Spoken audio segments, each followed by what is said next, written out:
Alrighty, welcome back to Shut Up and Ball, week 5 reactions video slash podcast. I am Aaron, as per usual. I'm joined by John, who I'm still waiting on one on those, John. If you're watching on video. Shout out to Designed by Giles. We're going to give a shout out to you on Instagram too as well for designing the hoodies and send them to us for free. I haven't sent yours in the mail yet because rough weekend, but we'll be getting to it this weekend. Cool. No, that's fine. We'll see. But anyways, like I mentioned, gotta jump into the pod now. Gotta jump into week five. I almost said week 6. Sorry, I was just doing the week 6 spreads. That's still in my mind. But anyways, so we're gonna jump right into it. Starting off with obviously the Thursday nighter, which was the Seattle Seahawks against the Los Angeles Rams. Obviously, if you watch this game, Russell Wilson got injured. Was it like late third, early fourth, right? Or was it fourth quarter for sure, I think. I forget. Got hurt late in the game, though. Geno Smith came in, and no offense to Geno, because I think he's one of the better backups of the league. Couldn't get the job done. Rams beat the Seahawks 26-17. So, John, what were your thoughts in regards to this game and how it went? At first, I was a little surprised because it was a really close defensive battle in the first half. I figured with Seattle and their offensive weapons versus the Rams and their offensive weapons, plus Seattle's defense, hasn't been very good this year. Figured it would just have to be a shootout, but it's a divisional game, and they sometimes turn into that. So it was pretty low scoring for what I think most people expected. And I mean, the Rams, they took care of business. Robert Woods had a really good game, but I think the bigger story, like you said, is the injury of Russell Wilson. And I think it really sucks because, Seattle, they weren't looking amazing, but they were getting things done. They're 2-3 right now, and that's not a terrible place to be in. Still, season is easily, within reach. But it sucks because I think without Russell Wilson, the season, it might be lost if he's going to miss. I don't know. They're saying up to 6 to 8 weeks, and that's a lot of games. If they lose most of those, that could put him in a pretty deep hole for him to try and dig him out of at the end of the year, especially in the tough division that they're in. There's not going to be a lot of leeway there. So, yeah, unfortunate loss. Entertaining game though. It went about as expected, I think, for both of us picking the Rams, but yeah, really sucks that Russell Wilson got hurt like he did. Yeah, I think that's the biggest. With the that's the bigger storyline leaving this game. Obviously, the fact I think they probably mentioned it a million times on the broadcast. Russell's had this been one that I think doesn't he have the starting streak, right? I think he has some sort of I think so consecutive starts. And yeah, usually he's able to tough through these injuries. Obviously, this was a very unfortunate injury though, because it's not one that you can really tough through.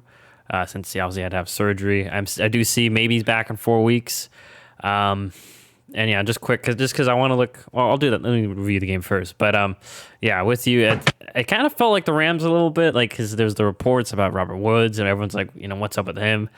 It kind of felt like they just kind of force fed him in the first half. I don't want to say like maybe it was just game plan. It just felt like it was a little bit more concerted effort by Matthew Stafford at the maybe expense of some drives, maybe where. Looking Robert Woods' way, but hey, they won at the end of the day, and I don't think that was really the case. I think there's obviously concerted effort though. But yeah, once I think the way the fourth quarter went, once Geno went in, they obviously had one good drive, and then after that, it was about it. I think that's kind of going to be status quo for Seattle going forward. Obviously, the Rams is like you mentioned, a divisional game, so they know what they're going to do. That's why I think it took a while for the Rams, especially to get going. But yeah, it was a good win for them. But for Seattle, now, man. Yeah, so I pulled up their schedule. I'm sorry, I'm a little scatterbrained right now. Pull up their schedule. And right now, they have the Steelers this week, which if they think, just off the top of my head, if they had Russell Wilson, I think we would both be saying they were the favorites. Right. But now, you don't have Russell Wilson, and the big concern is the defense. We know the defense isn't good. So it's really just, I wouldn't be shocked if they go 0-4 because they play Steelers this Sunday. The next week they play the Saints, where the Saints are on a roll. Okay, they play the Jaguars on Halloween. They may get a win there, but who knows? Maybe the Jaguars get a full win. They've had some moments against teams, and like we mentioned, defense isn't good. It's really hard to win these type of games. And another shocking stat is Seattle 0-2 at home this year. Like the once glorified, 12th man, Legion of Boom, that stadium, it seems lost as allure, probably because of the fact that they don't have a defense. That's defense usually feeds off mostly, the crowd noise and all that. So, yeah, I'm concerned for Seattle going forward. I'm sorry it took longer than it had to. I think this is one of those things, like you kind of alluded to, that like there's already reports about Russell Wilson getting traded after this.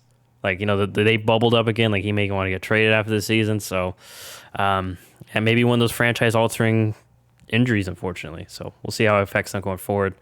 Sorry if I was being a little of a hog there, but yeah, I really wanted to get that point with Seattle across because we may need to get ready for that reality. Yeah, and I would just really quick add that I hope this is a wake up call to the management for the Seahawks, because Russell Wilson has probably been the least protected quarterback in the NFL for most of his time in Seattle. They tried with getting Dwayne Brown, but that's just really not enough.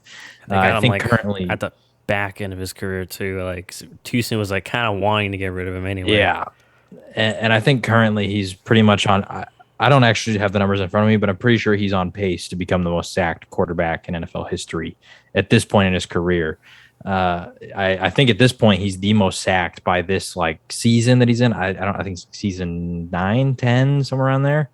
But he's basically on pace to just, I think it's Peyton Manning who's the most sacked of all time, or Tom Brady, one of the two.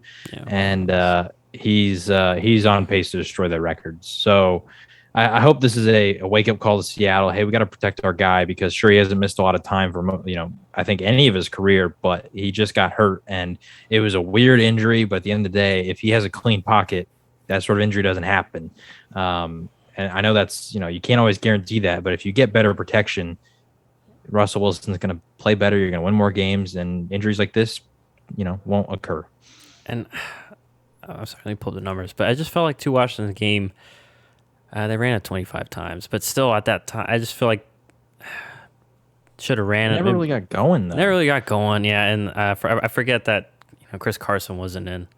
Yeah. So I really can't fault him for that. But yeah, But even that, like, that's their offensive line once again. Yeah, like they only average 3.5 yards a carry, basically. You get a better offensive line, they'll do better. And I will be honest, I think it just sucks that they've missed on a few draft picks like way back in the years. I think they were the ones to grab Fetty, like Jermaine Fetty. Like that was when the A&M tackles were like all projected high, and then like they all sucked except for like Jake Matthews, who's the only solid one. And right? Even he probably didn't like fully live up to his draft, position. Yeah, it was Jake Matthews, right? The one Atlanta's, right? Falcons. Okay. Yeah, I was thinking of Luke Jokel's the other one. Luke Jokel, yeah. God.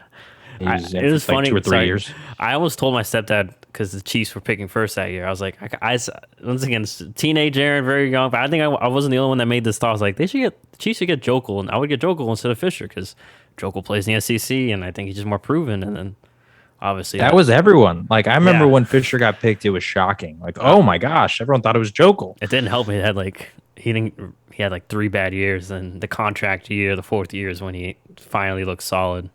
Yeah. But anyways, sorry, quick story about that. But anyways, so yeah, Seattle got a lot to do. We'll see if they can survive this 4 weeks, because it's a very crucial 4 weeks. But anyways, so now going to the Sunday games. First one was the London game at like 8:30 Central Time in the morning. It started before I got up to go golf. But anyways, Atlanta beats the New York Jets 27-20. Not a good day in the office for Zach Wilson. And really, though, on the flip side, his other rookie peer, Kyle Pitts, really had his coming out party. 9 receptions, 119 yards, and a touchdown. Made some great plays. John, what were your thoughts in regards to the London game? It's 2 bad teams. You don't really, know what you're going to get fully. I think Kyle Pitts showed that he can be a weapon. A lot of people have been doubting him, I think, so far this year. And as we've talked about, tight end historically is not a position where they just come out and get 1,000 yards receiving. Like, I don't even know if a rookie tight end has ever done that. So I think the expectations for him are really high, but he showed that you get the ball in his hands, he can make things happen. He caught 9 of his 10 targets, 120 yards and a touchdown. Like that was really good. And he stepped up when Calvin Ridley and Russell Gage were not playing. So good on him. Good win for the Falcons. They had a pretty solid day. Had over 100 on the ground. Cordero Patterson, still a weapon. What a beast. They even had him throw a pass. Didn't complete it, but he threw a pass in this one. So it is what it is for the Jets. I don't know. I think their offense was all right. I think ultimately I would say their defense didn't have the greatest day in the office because Matt Ryan didn't seem super bothered. He's still a veteran quarterback, still going to be solid, but 33 for 45, 2 touchdowns, 350 yards. Matt Ryan had a pretty good day against that defense. Yeah. If I had my quick assessment would just be because I did watch this game all in the golf cart. Zach Wilson seemed a little off this game. Decision making, throwing, missed some throws that like he would have made last week. So I'm not sure if it's the first time traveling to London, the body clock may be off, or just general rookie preparation. Like it's his first time going to London. I think those are all factors. You always got to cut guys slack when they go to London because it's weird. And then obviously, like you mentioned, like it's the Jets, and that's something I should have factored in. Like I took the Jets too. Yeah, I took it's just Falcons are just still the better, more talented team even without Calvin Ridley, and even without Calvin Ridley, I would say we saw Pitts and we saw Cordell's been a weapon for them as well, and Mike Davis was solid for them too. So. Yeah, that's where I went wrong there. But yeah, regardless, like John mentioned, the Falcons. Good to see Matt Ryan have a good game too. I know fantasy-wise and just numbers-wise, it wasn't looking great. He had a rough start. We also got to remember it's like he's had a carousel of offensive coordinators been coming through really since Kyle Shanahan. So I think we have to remember that on top of obviously losing Julio and such, and kind of getting used to this good tight end because he hasn't had a really good tight end except for Austin Hooper 1 year.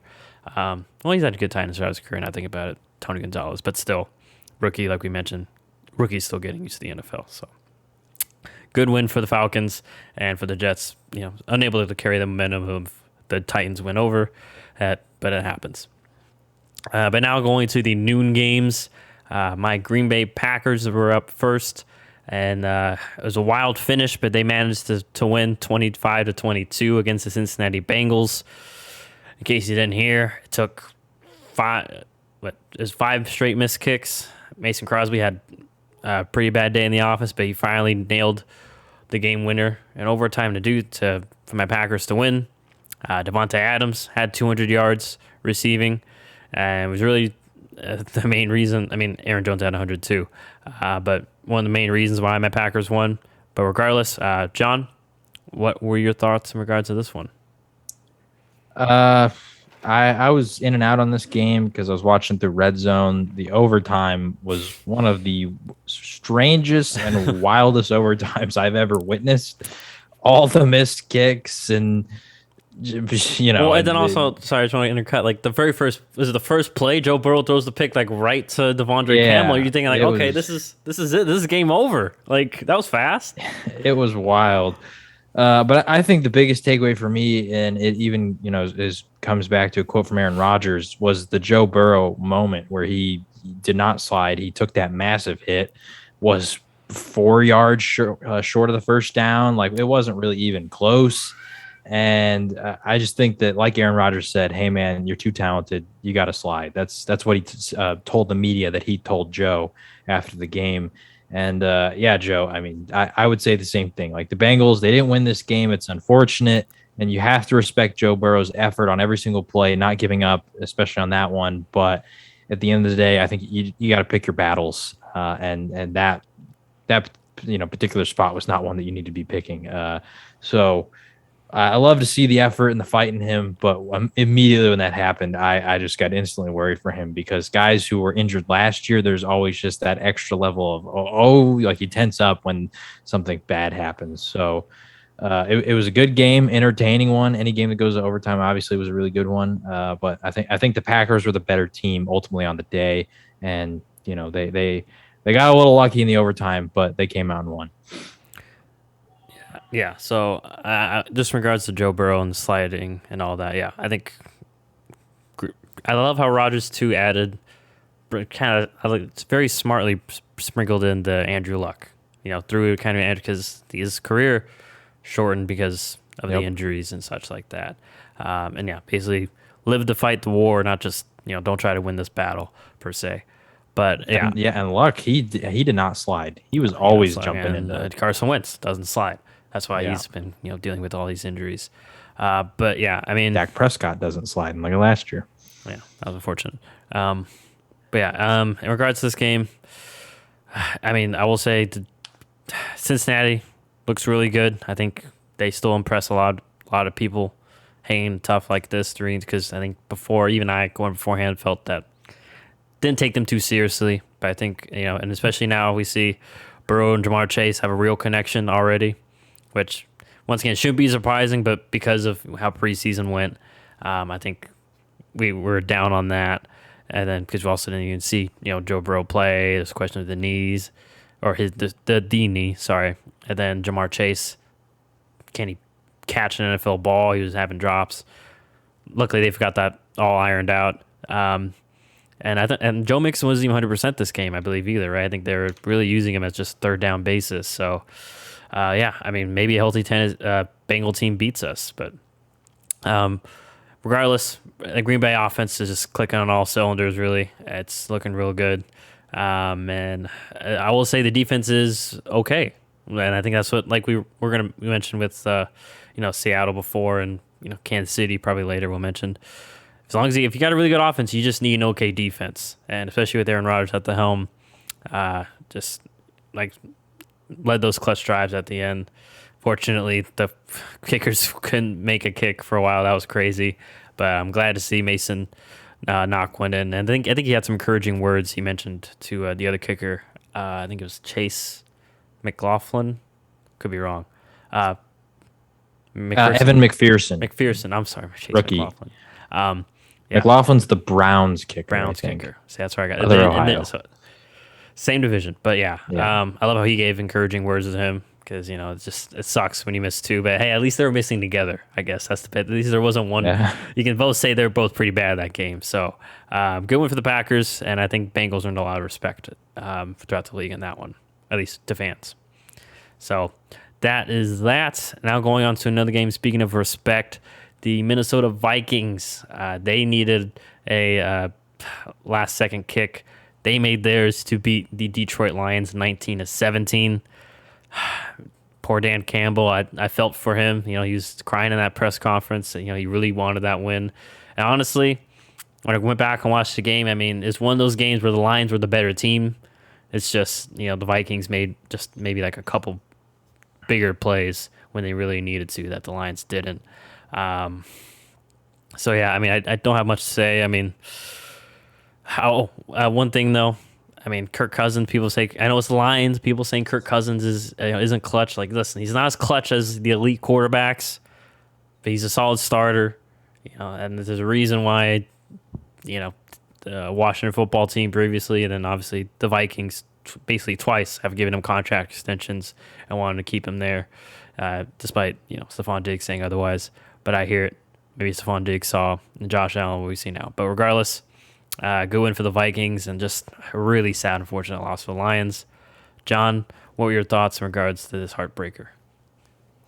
My first thought was, man, the Lions are losing every game in such depressing fashion. They're always so close, and then they just can't a resident get it Lions done. fan Squam, he put in one of the chats they're the only team to ever lose by 2+ 50-yard field goals to end. Let's see. Yeah, I mean in a I single saw season. I saw they had set a record somewhere. But I mean, think about that. There's probably that game, the Ravens game, and not the Packers, not the Niners. Who's the other team they played? I'll pull them up. Go ahead. I mean, at least this game and the Ravens game, they're The Bears, but the Bears have lost by Bears. 10. Yeah. Okay. Well. Okay. So I guess just these two games. They're two games. Real tight situations away from being 2-3 as opposed to 0-5. So I would say the Lions' record doesn't really tell the full story. I think they're a little bit better than their record shows. I feel for Dan Campbell. It sucks. I think it just showed that he's a really passionate guy. Really cares about football. Really cares about his team, the players on it, and he hates to lose. So Yeah, I think Sucks for the Lions. I think I don't know how to feel about them when I pick them in these big spreads. They don't cover for me. When I pick against them, they cover. So I don't know. I forget. Let me look. Do we both pick Detroit? No, No, I think I picked Minnesota. You picked Detroit. I sorry. didn't pick them, and Yeah, they covered. yeah. Luckily, I did. Luckily, that went through. That fell through, but wasn't looking good for a hot minute there. I was like, what, 6-13 or 13-6. And I was like, man, that's. But anyway, all right. So that is the Vikings Lions game. So going on to one of the, I guess, upsets of Sunday, the Pittsburgh Steelers get a win, 27-19 against the Denver Broncos. Juju got knocked out this game as well. And if you had told me that before the game, without telling me the results, I would have said, man, Steelers probably definitely lost that one, but they did not. So, John, what were your thoughts in regards to Steelers and Big Ben? Gotta give him credit, pulling out this win against Denver. First off, I was really impressed by the Steelers offense. Najee Harris had an amazing day. Both Deontay Johnson and Chase Claypool got 50-yard receptions. So, I mean, they were making plays happen deep. They were making things happen underneath. Like, they just made things happen.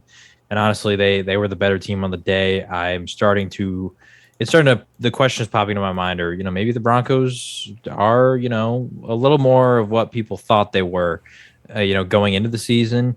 Obviously, they had the 3-0, but their opponents at that point were combined 0-9. So I'm not going to call them frauds, but I'm seeing some people online are already starting to do that. And so maybe they're a little bit back to what we expected before the year, which was probably not a playoff team. I still think they had some bright spots. Cortland Sutton had an amazing day. Teddy Bridgewater didn't look bad. Like he looked solid. But the real frustrating part to me is why Javonte Williams has not taken this job yet. I have him in 3 fantasy leagues, so I'm a little biased I was here. going to say the same. I was about to go on a whole Melvin Gordon. Like, we talked about it the other night. Like, no offense to Melvin Gordon, you're a good running back, but get out of this backfield, dude, please, for us. And maybe for the Broncos' sake. Yeah, and I'm a little iffy on Pro Football Focus on certain things, but I like to read some of their stuff, and I like to look at some of their advanced analytics because you can't really argue with some of that stuff. And for Javonte Williams, he's near the top of the league when it comes to like making people miss and yards after contact and like all these little different things that just indicate like why is he not getting more of a workload? Why is he only getting, I think it was 8 carries? Like that.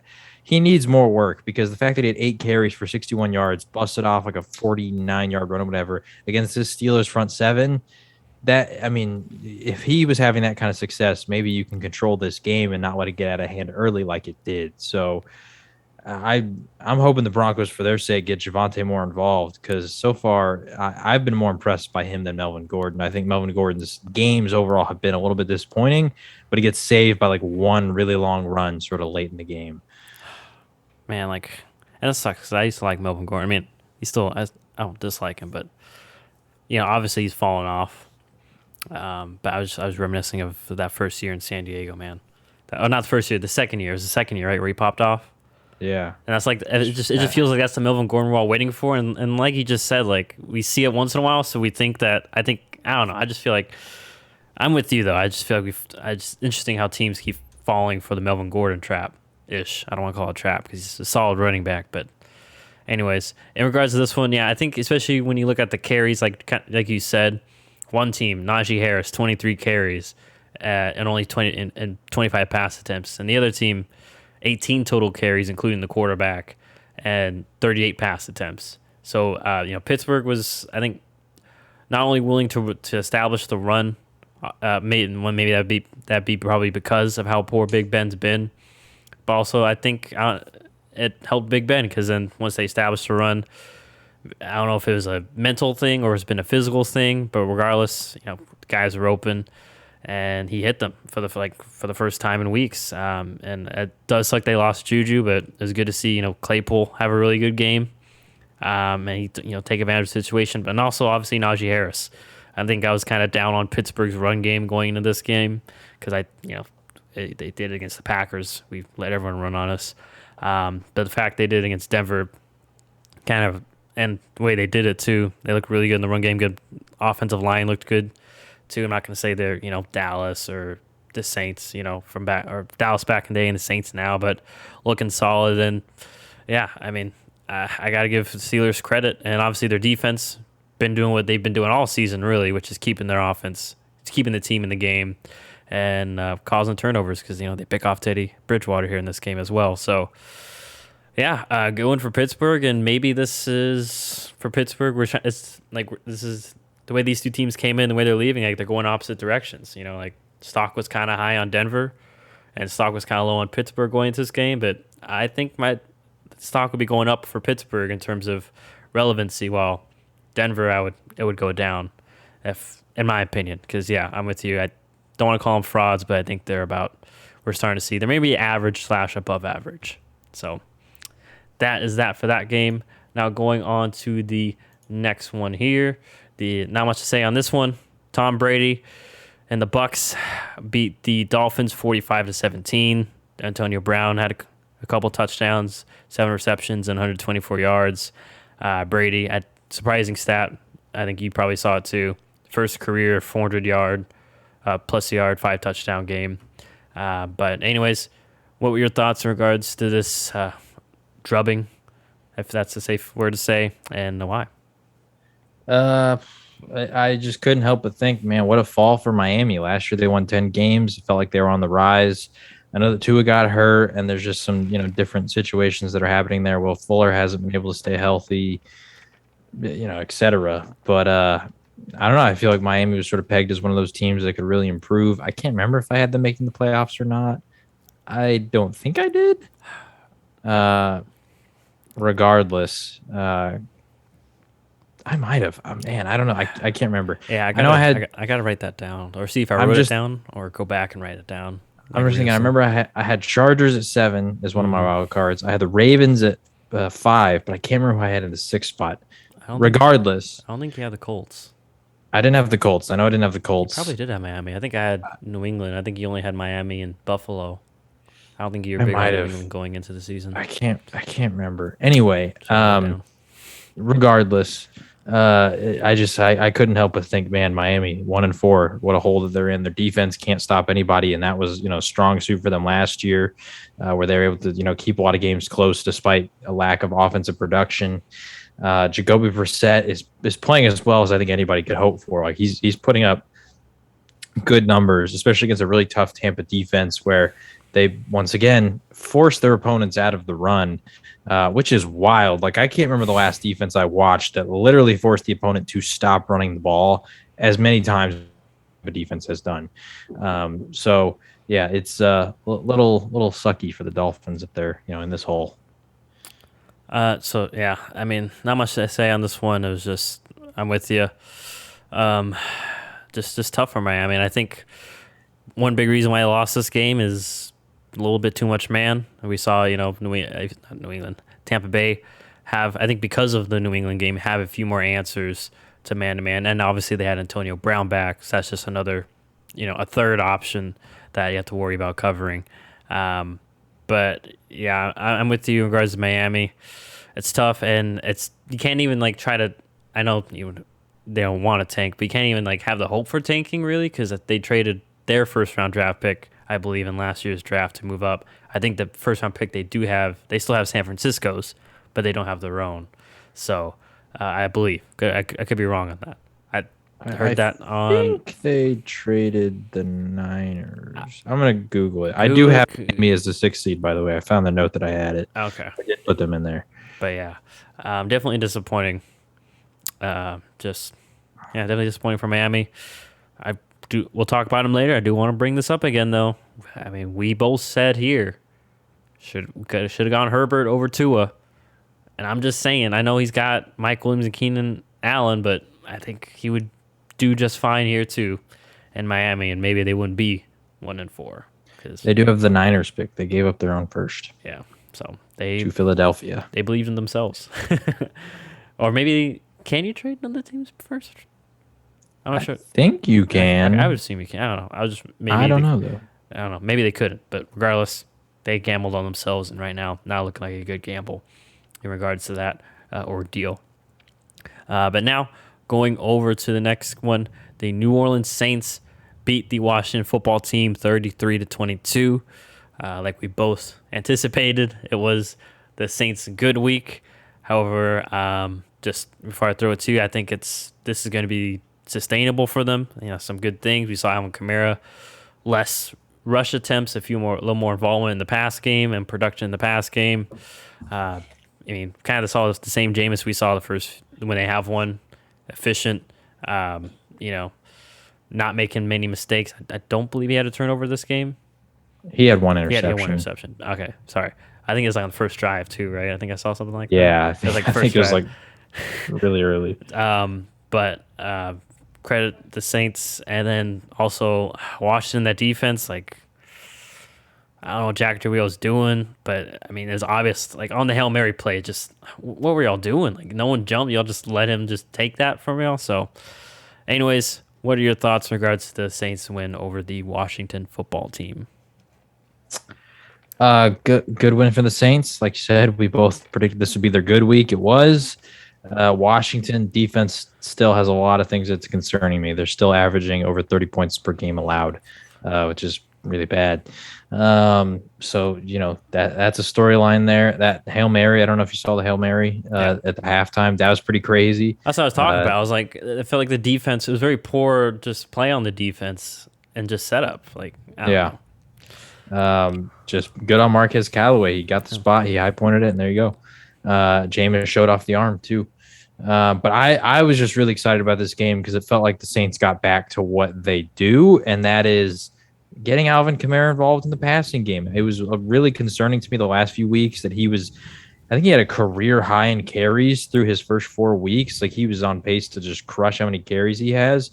That's typically not what he does. He gets involved through running and passing. And so I was really glad that they got him back involved with throwing the ball. And I'm excited to see what the Saints can do moving forward because they do have a bye week this week. So they're coming off the bye with a positive note. And Michael Thomas is eligible to come back after it. Doesn't mean he will. I don't know the status on where his injury's at. I tried to look it up earlier and I just couldn't really find much. But he is eligible. So if he does come back, I think that could be pretty game changing for them too. And maybe get him really back to the Saints that we, truly know when it comes to throwing the ball and all the creative stuff they do.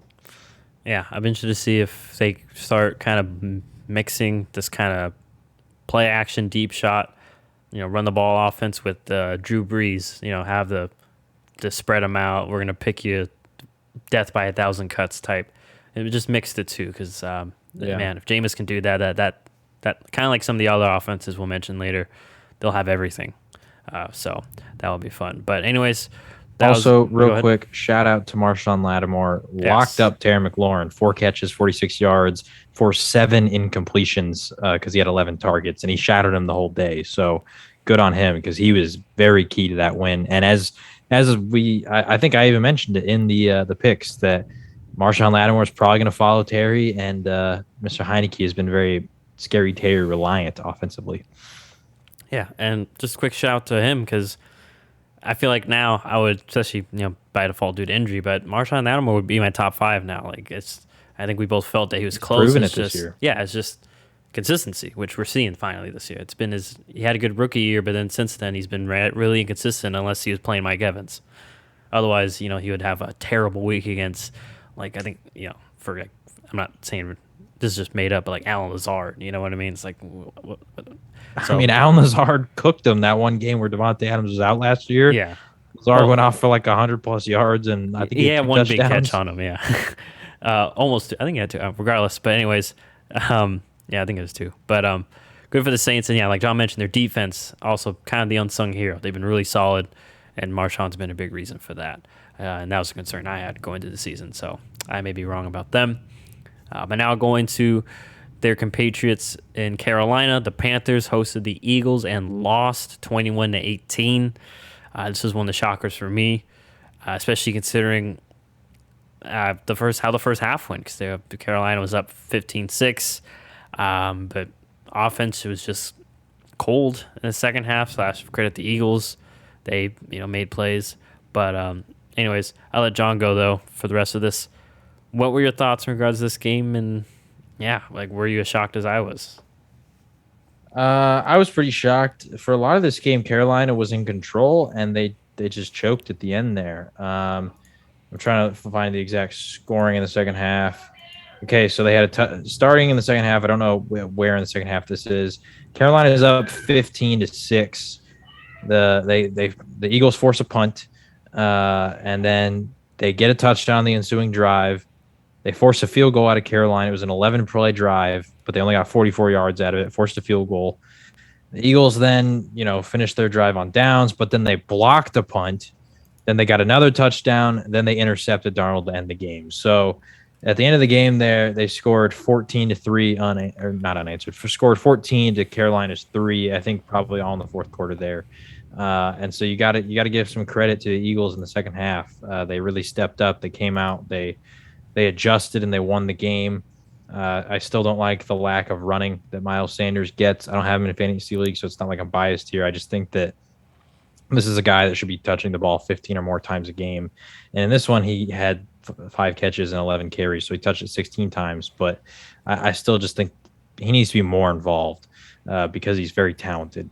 So good win for the Eagles, but yeah, I think I'm just more disappointed in Carolina and how it didn't seem like they really had any answers for what the Eagles were giving them defensively in the second half. And some of the blame probably goes on Darnold. Some's got to go on Joe Brady, and ultimately some's got to go on Matt Rule. Yeah, sorry. I just want to pull up the one team I had. Also, while you're doing that, big shout out to Darius Slay.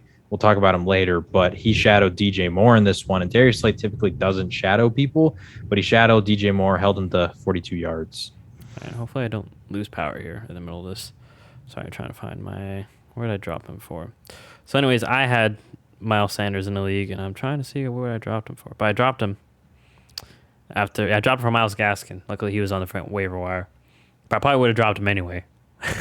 Because, yeah, it's just as an owner, just for a quick insight, it sucks. It's been bad. Because, yeah, the talent's there, but just the opportunities aren't for some reason. So anyways, but yeah, in regards to this game, really it was just kind of like with Zach Wilson, ironically, from the Jets too. Just Sam Darnold just had a bad game, like throwing the ball, missed some throws, missed some opportunities, and just seeing the field as well. Bad decisions.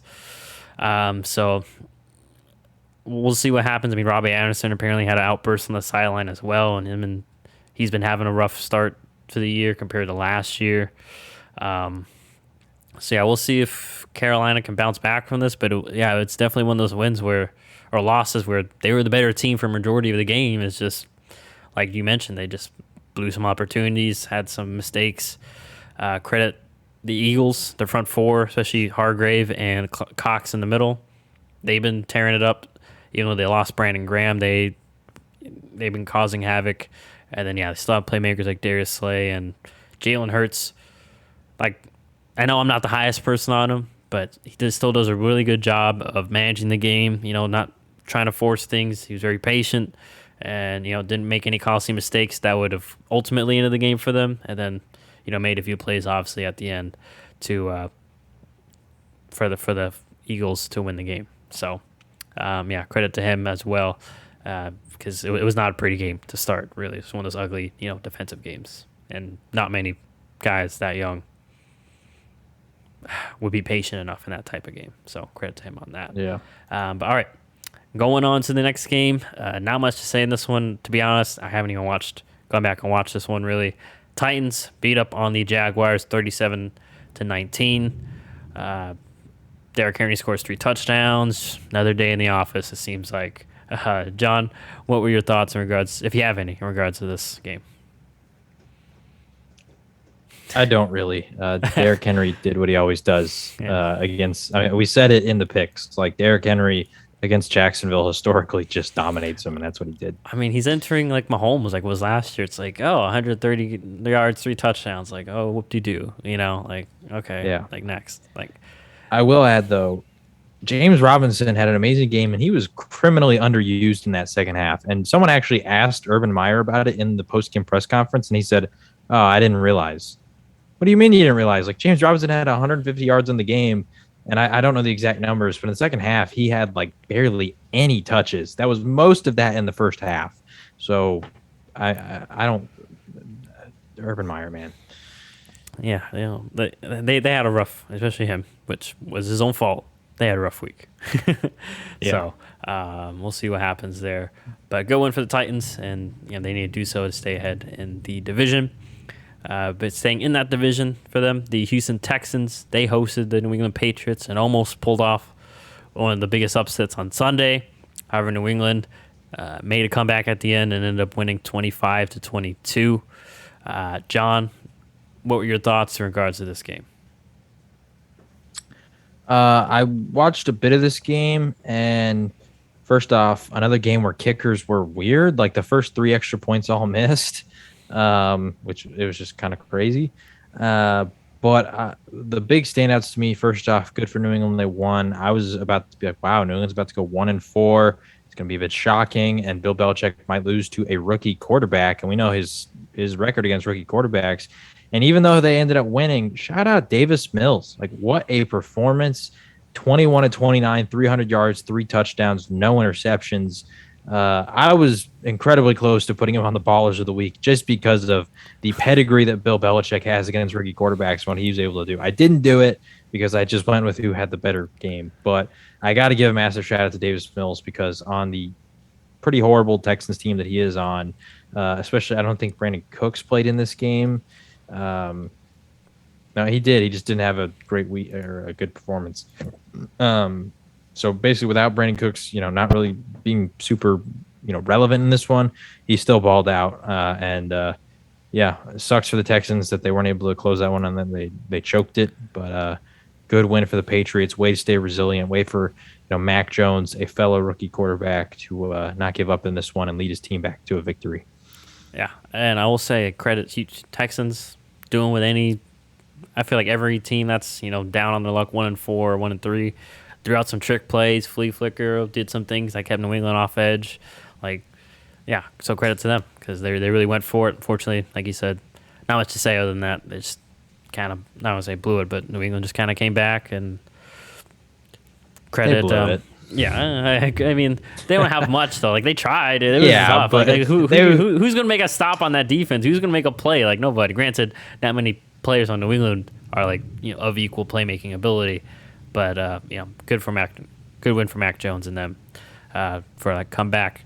I only say they blew it because they were up 22-9 at one point, and then they allowed the Patriots to score. It's hard against Bill 25. Belichick. It's true. But going on to the next one, kind of another, probably anyway, a boring game per se. Chicago Bears win 20-9 against the Las Vegas Raiders. Wasn't the prettiest game from Justin Fields and the gang, but really did it through the run game and just good defense for the Raiders. Obviously, things that happened with Gruden have happened. This is the last game coaching, but regardless, their offense never really got going, and maybe it seems like teams are kind of getting a feel.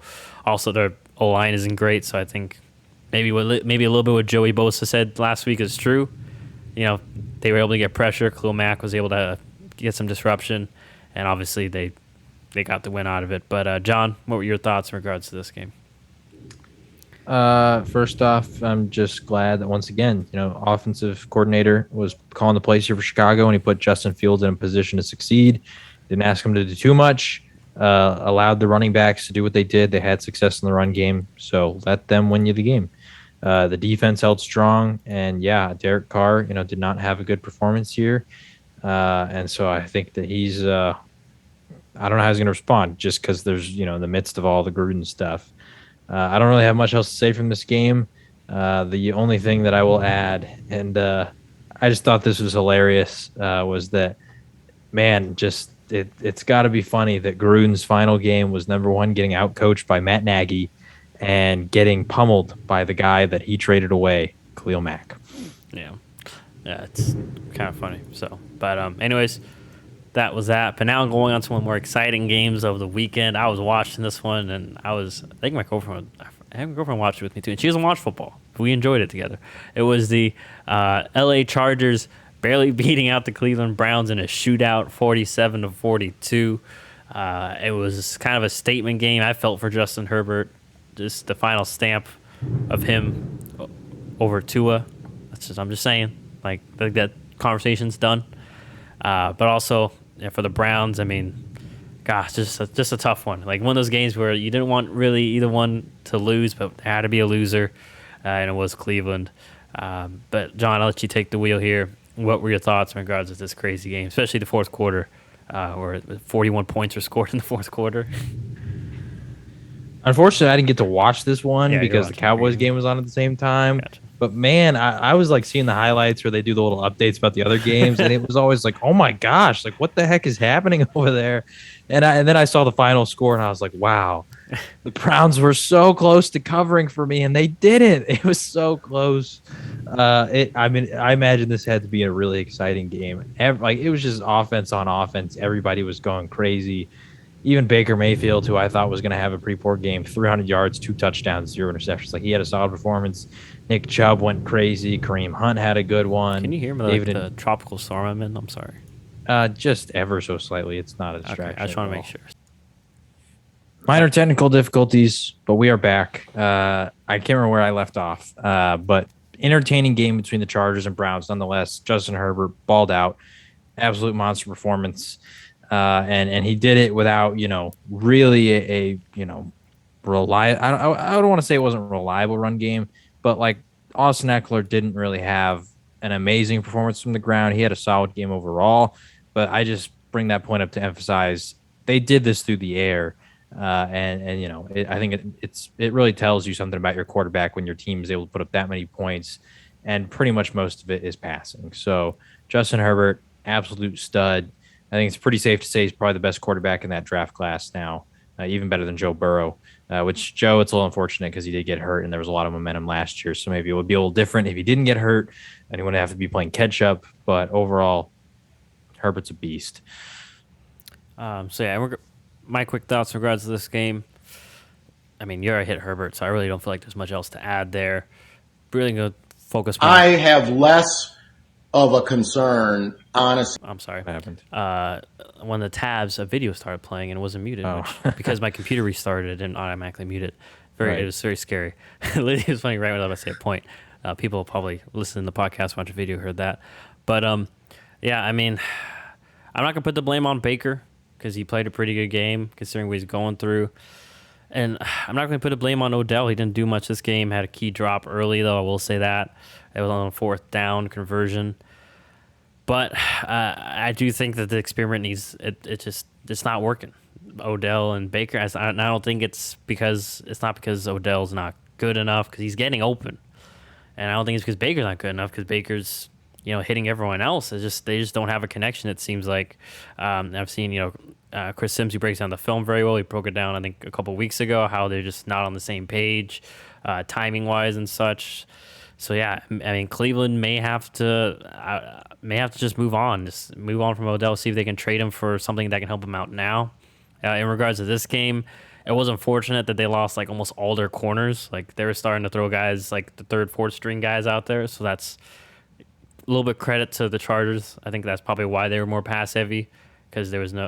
I think Denzel Ward got injured. I think Greg Newsome, their 1st-round pick from last year, he didn't start. I don't think he was even in the game. Newsome was their 1st-round pick this year. I'm sorry, this year. I don't know why. I'm thinking of a Jets cornerback they drafted last year. Anyway, so that was a big reason.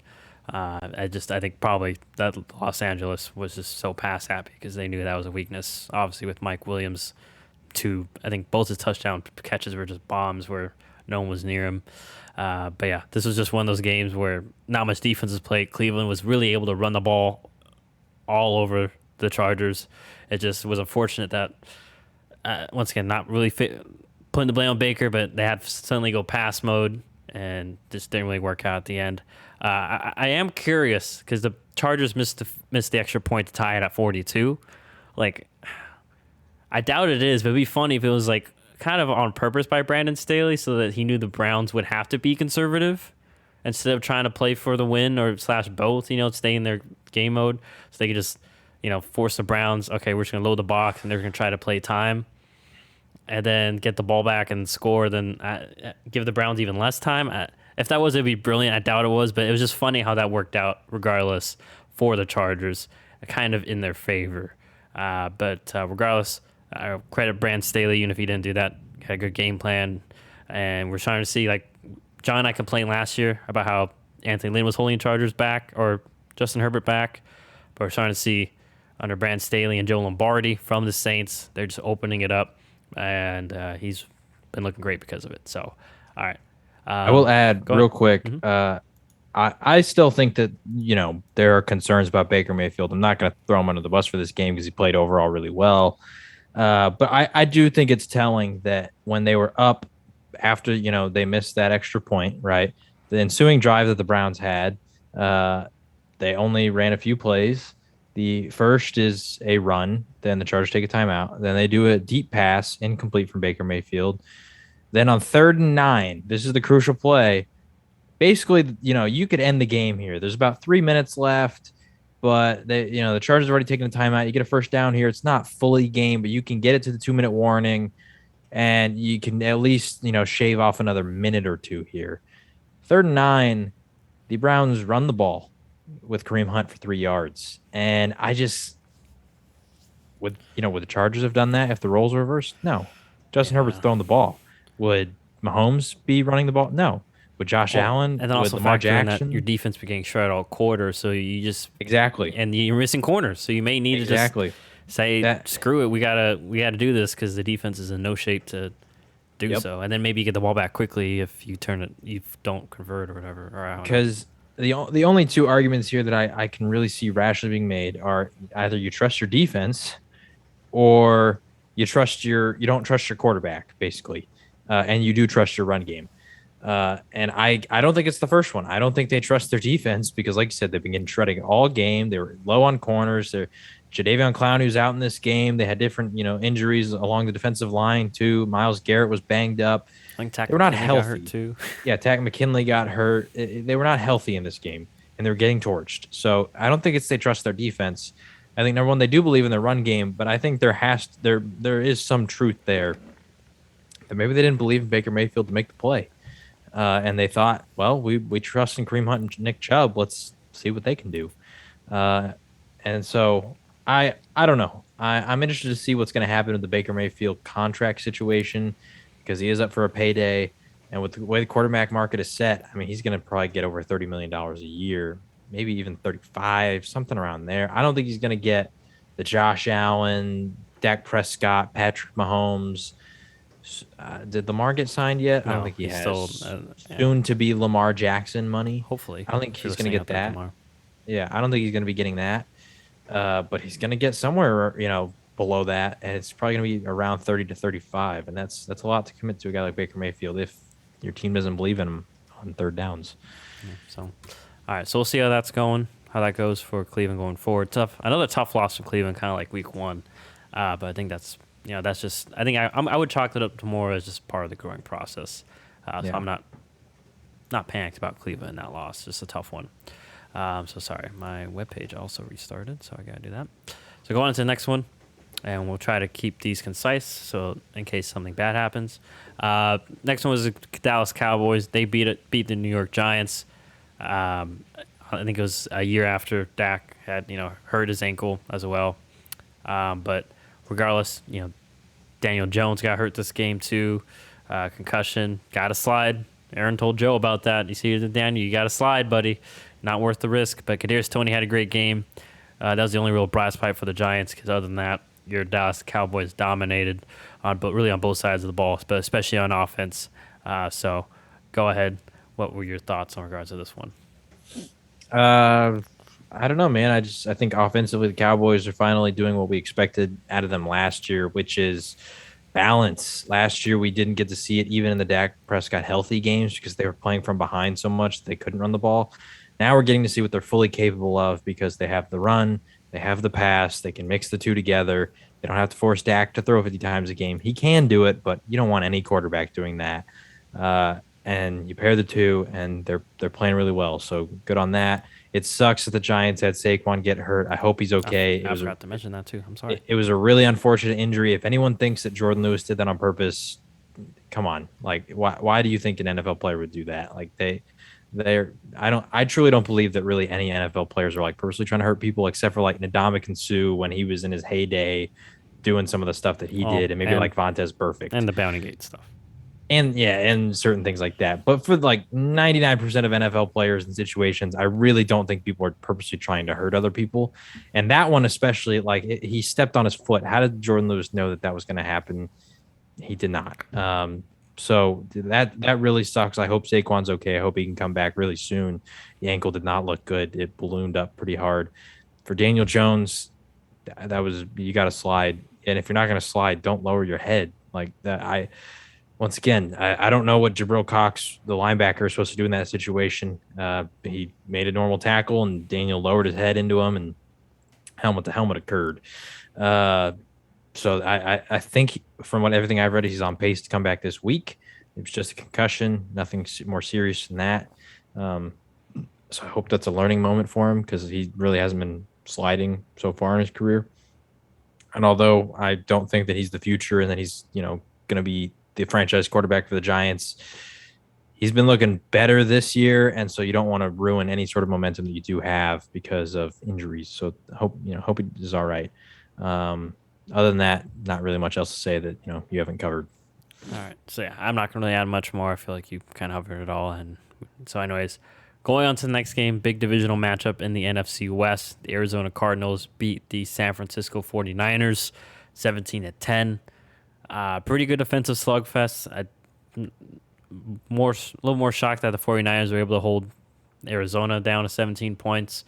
So credit to them for doing that. But unfortunately, their offense really couldn't get going. I mean, it was Trey Lance's first start. Made a few good plays, but basically first play of scrimmage for the 49ers on offense, threw a pick. And so, yeah, this is obviously the growing pains, I think, that we're seeing it. I think these are the growing pains that we're seeing that Kyle Shanahan probably, this is why he was a little bit hesitant to give him the start. We got to remember he didn't play, his senior or his last year in college, only played the one game, and then they had to sit out. So, and then just making the big step to the pros. So yeah, he's got a lot of polishing to do. Obviously, we'll see if he even plays this week. I believe his status is up in the air as well. But I liked a few things I saw with the run game with him. And hopefully he can clean that stuff up, because this would be a dangerous 49er team if he can hit on all cylinders, like a Josh Allen, which we'll talk about later. But for the Cardinals, like I said, I'm impressed. Won an ugly game. They really hadn't had that all year, especially the offense wasn't really able to get going. I'll credit them, and I'll give credit to Cliff Kingsbury, still mixing it up, having a good balance of the run game and such. And yeah, so keep it up, Cliff. But John, what are your thoughts in regards to this game? I would like to start with a quote from our good friend Kyle Wells, a resident Arizona Cardinals fan. He said, after this game, John, this game showed that Cliff Kingsbury is still Cliff Kingsbury. Don't be fooled. Okay. Cliff is still Cliff. I didn't get to watch this game once again, watching the Cowboys game. But based on that, I have to imagine that there was moments in this game where Cliff did not maybe make the best coaching decisions. Kyle felt like there was some moments there where the Cardinals could have capitalized, made some easy moments, could have scored. But because of the Niners' run defense and not allowing Kyler Murray and that run game to really get going that much, I'm trying to pull it up exactly. Yeah, Kyler had 7 carries for 1 yard. So Kyler he really couldn't get much going running wise. All of a sudden, there wasn't a whole lot of offensive firepower that was coming out of this Cardinals team. They still won the game, but that's really all I have for this one. Good on both defensive coordinators. I don't know who the Niners defensive coordinator is. I know he was on the staff last year, and he was a guy under Robert Saleh. So good on him, and good on my guy Vance Joseph. Both came out and had great game plans for the opposing offenses. But remains to be seen. Hey, can maybe this shows other teams this is the formula for how you stop Kyler Murray, and maybe that'll put Cliff into a little bit of spiral on what to do offensively if you can't get Kyler rolling on the ground. Yeah. So all right, now we're gonna go on to the more fun, probably to have some great primetime games and another great Sunday well, Sunday wasn't as good as Monday, but another good one, good matchup. The Buffalo Bills ended up going to Kansas City and beating the Chiefs 38-20. Really a big statement game for Josh Allen, the gang, after losing to them in the conference championship there last year, and also just losing them twice last year. They lost twice. I forget, once in the regular season, once in the playoffs. Josh Allen averaged 20 yards per completion. I think that says pretty much everything you need to know about the Kansas City's defense. I know Chris Jones didn't play, but a lot of just big plays, blowing assignments, just things we've kind of seen from Kansas City the first few weeks that we didn't see last year. That is still very much cause for concern. And it was just Kansas City on a bad night, and I'm not hitting the panic button because they're 2-3, because I believe the 3 losses are the teams that are 4-1. That is the Chargers, the Bills, and the Ravens.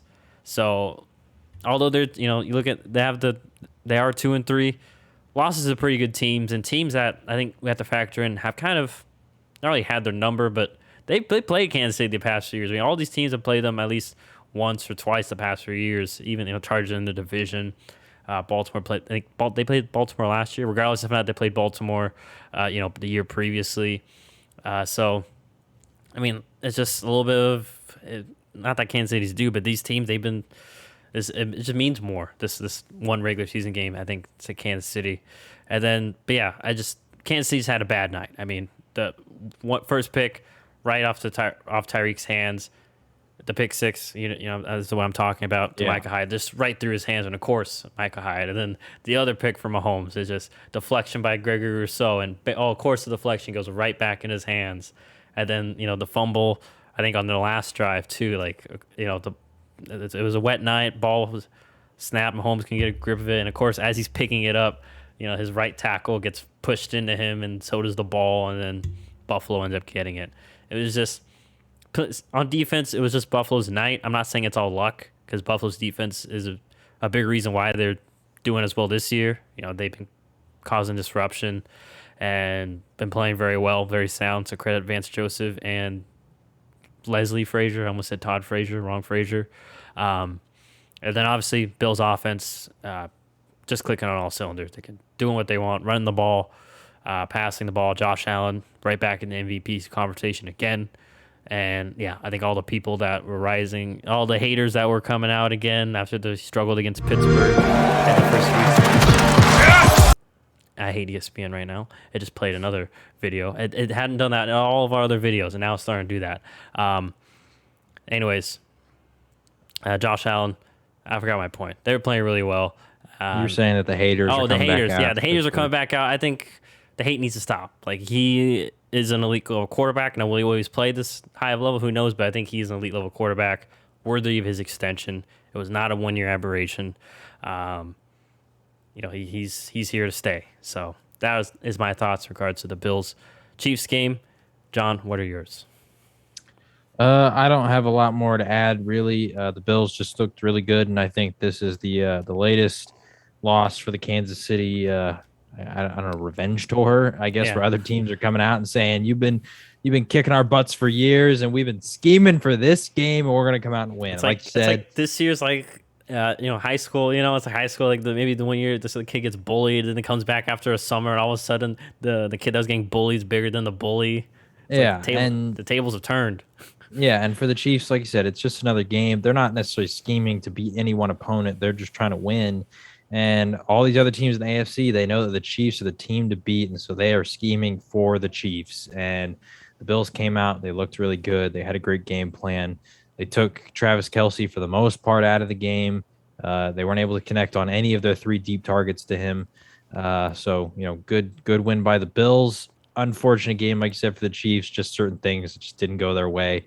They didn't play a clean, perfect game by any means, but there were some moments that, like you said, with the pick 6 with Tyreek, that normally that doesn't happen to them, but it did on this one. So, I think it's a wake up call for them that they got to clean up everything within their power, because a certain play like that shouldn't be happening. Tyreek needs to be catching that, So and he good win for the also Bills.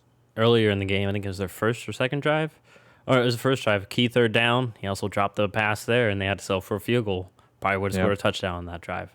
But I was going to say one more point.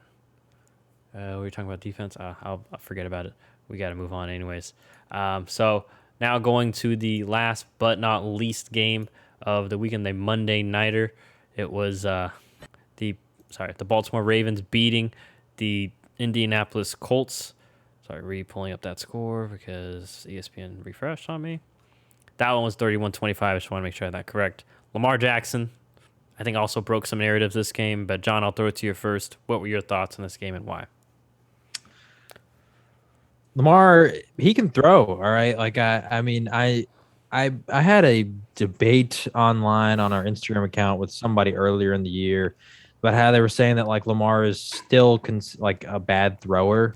And I was like, that's ridiculous that you would say that. Lamar statistically has improved every single year at throwing. And they were Ran like, a pro-style well, offense at Louisville. Is just continue. yeah. And they were just they kept making their little comments that are just typical. Like, okay, well, I don't think you've watched Lamar Jackson progress over the years, and this year they're letting him throw more than ever. He's taking off less and less, and I think he's trusting his receivers. He's trusting his arm, and it's paying off. He had a monster day against a good defense, and I think that sort of like you're saying the haters for Josh Allen need to stop. I think the Lamar Jackson running back jokes, we always knew that they were just jokes, but like even just the narrative that he's not good at throwing the ball, it needs to stop because he's absolutely good at throwing the ball. He's got a great deep ball on him this year. Him and Hollywood Brown are killing it. And he's even starting to get stuff outside the numbers. Mark Andrews looked really good. And I think this offense could become even more dangerous when, Rashad Bateman, their first round pick, gets healthy. Sammy Watkins has been a little bit banged up in and out. So we'll be remain to be seeing what we can get out of this Ravens team, but I think they're looking good right now, and this could bode well for them in the future, especially playoff time, because their biggest weakness has been the inability to come back in games where they can't run the ball. So good win for the Ravens. Sucked for me in fantasy because Lamar and Mark Andrews combined for 80, and I was up 70. I'm sorry. I was grinning / laughing because you probably saw on your phone, too, that Kyrie on Instagram. Oh, gosh, that whole thing. Different sport, though. But I'm right with you. I mean, Bill Polian, at Bill Polian, WYA, where you at? Like, we need to hear from you. You know what I mean? Like, Lamar can throw only 6 incompletions, and, people saying that he can't, build he can't throw, he can't win from behind if they're behind. He's done it twice. He did it against Kansas City. Now he did it against the Colts. And like you said, you can't say it's a bad defense. Colts, at worst, average defense. I know they're, Xavier Rhodes got hurt this game, but still, I mean, Lamar also right in the MVP conversation again, and the Baltimore. I mean, it was a good, tough win, and for the Colts, I mean, it was just unfortunate. A good game from Jonathan Taylor, and Rodrigo Blankenship. He's usually been pretty consistent. Had a hip pointer or some sort of injury to his hip. They I think he missed a field goal earlier that game as well, and then gets blocked by Calais Campbell. Excuse me. And then, Baltimore got the ball first at the end of the overtime. And basically when Baltimore got the ball, even I could feel that. I was like, they're gonna get the ball and march right down, because that Colt defense was getting ran up and down of the field. And I'm sure they were tired. I mean, I could tell DeForest Buckner was not getting much push at that point. And I'm not blaming him. He was getting double team all game. So he was probably dead tired at that point because he was also having to chase Lamar around. So yeah, good win for Baltimore. Just a heartbreaker for the Colts because they're right in the thick of the division, but now kind of in a deeper hole. They're not out of it, but they still even less room for error now that they didn't end up winning this. You could say coin flip type game. And that is that. I wanted to add for the Bills Chiefs. That's what I was talking about. Shout out Bills defense and Josh. Just shout out the Bills. Held Kelsey down enough for me to beat our good friend Matthew Parent, a.k.a. Dogger, in our money league. Beat him by 0.6 points because I had Josh Allen, who scored like literally half my team's points. I had a terrible fantasy week in that league. Put it this way. I desperate started Deshaun Jackson because I was like, I'm just hoping for a 70-yard touchdown, easy 13 points. That didn't even happen. So it came close. It came close. It was heartbreaking, but that was on me. So anyways, shout out to the Bills for that. But that wraps up week 5. Sorry, it's been a little bit weird, but the technical difficulties.